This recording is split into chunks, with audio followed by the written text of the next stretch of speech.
Okay, good morning. So I decided that this was a long overdue thing. I decided to make a video on my Trick or Treat Studios Halloween 2 officially licensed mask. And this is what it looks like currently on the bust head. As I mentioned in my previous video about my life-size Freddy Krueger, that due to lack of funds, I had to chop him into pieces. And so, while the life-size Freddy stands, this is now just a bust. Although, as I said, I do plan to eventually do another one, to do another life-size, just a little more realistic than the one that he used to be.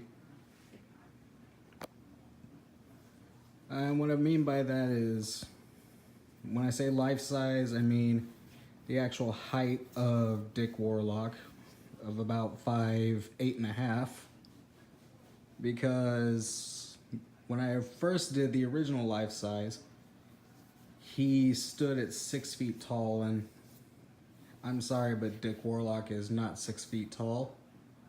So it looked kind of ridiculous. He looked way too big. So I hope to eventually do that soon, but for now, he will stay a bust, and I'll get to reviewing him. So this is the mask in its current state.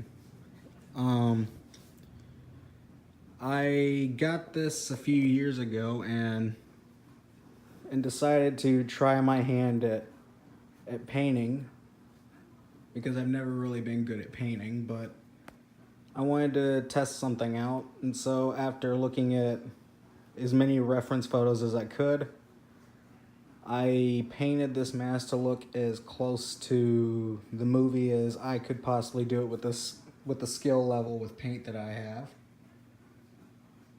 And overall, I think it looks okay. I mean, in my eyes, there could be things that need to be improved, but I think it looks fine for now. As many people know who have bought this mask from Trick or Treat Studios,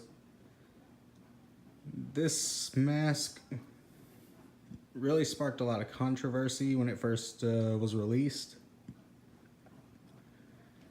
Mostly because of the paint job, because I mean the sculpt, if you have the mask stuffed good enough, it looks like the real mask.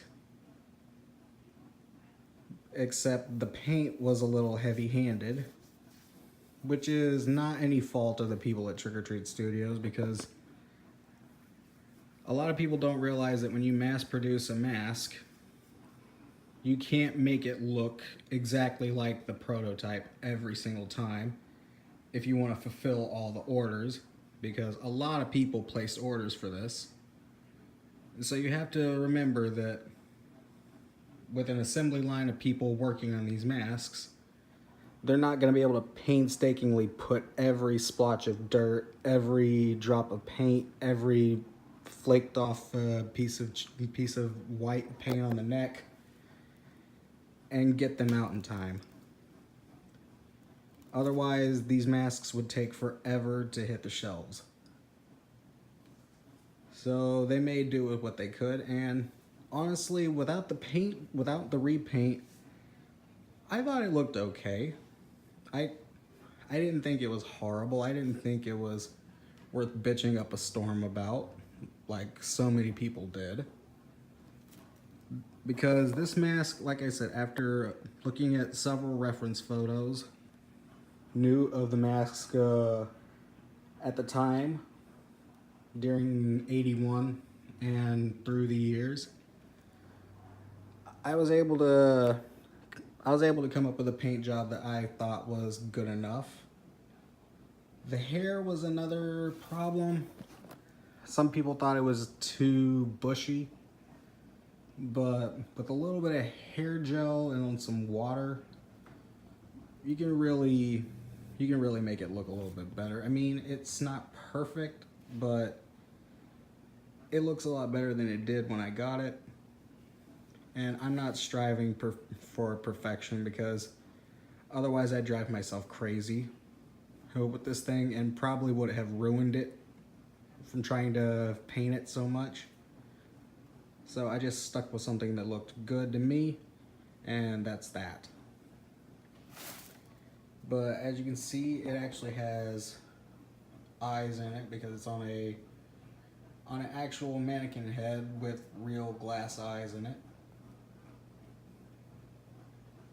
And as I said, I stuffed it with plastic bags to give it what's called the Warlock stretch. And I think it's accomplished pretty good. I just threw a regular old black t-shirt that I never wear on it. And yeah, the neck, instead of being solid flesh color like it was when I first got it, I painted it white, and then just wore away the white paint until there were just splotches and actually looked like it was just rubbed away from being pulled, from being stretched onto the face. I redid the lips so that they had some flesh tone on them, and then also just made it look really dirty. The same with the nose. Originally, when the mask got to me, like all the other ones, the nose was very, very, very dark. It was painted pretty much all the way over around here, and it was just a very solid white into gray. There was no blending. There was no way to make it look like it was just like paint rubbing off and dirt getting stuck in the paint and all that. There's the paint mark on the forehead that a lot of people like to point out in reviews of other masks. There's some more paint that's just splotched on the brow.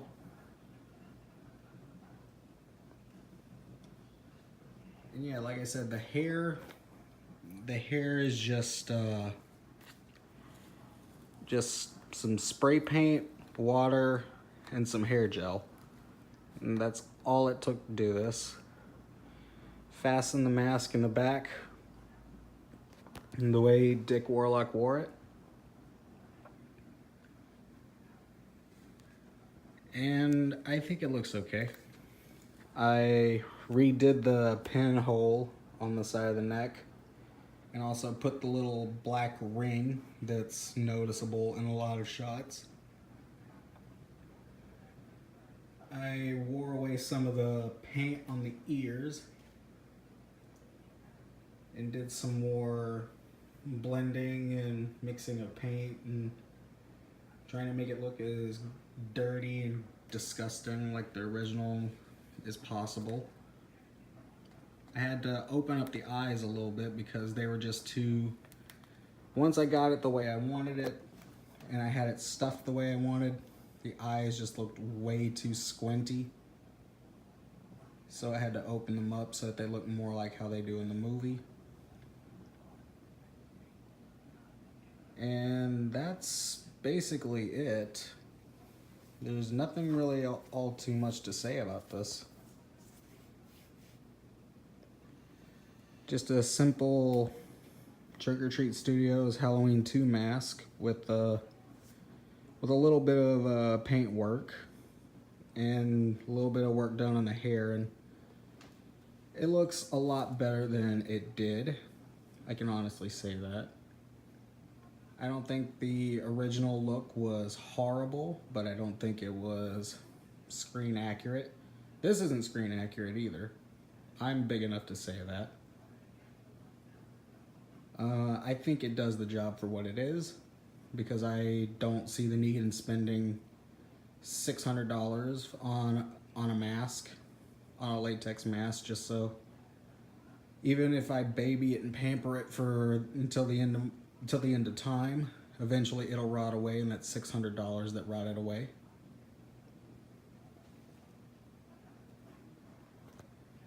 So this is good enough for me. So yeah, that is my review of the 2012 Trick or Treat Studios officially licensed Halloween 2 mask.